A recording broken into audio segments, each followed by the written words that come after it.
আরে ইয়ামিন কোথায়? বাবা, ইয়ামিন আর জিসান এমন এমন সমস্যা হয়েছে।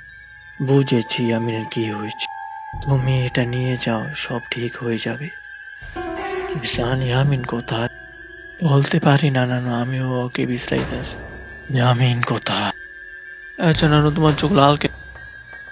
ওরে বাবা রে, এটা তো ভূত। ইয়ামিন নানু, তোমার কি হয়েছে? ইয়ামিন নানু, তোমার কি হয়েছে? এদিকে আসো। যেভাবে হোক ইয়ামিনকে আমাদের চাই, কিন্তু ইয়ামিনকে এনে দিবে কি? এই কাজটা একজনই করতে পারবে। ইয়ামিনকে আমি নিয়ে আসতাম। আবার এটা কেটা? আমি ওর কথাই বলতেছিলাম, ও এই কাজটা করতাম। ইয়ামিন, তোমার কি হয়েছে? তো আজকের জন্য ভিডিওটা এই পর্যন্তই। ভিডিওটা কেমন হয়েছে কমেন্টে জানাবেন। আমার মোবাইলটা অনেক ল্যাগ করে, এই কারণে আমি বড় ভিডিও বানাইতে পারি না।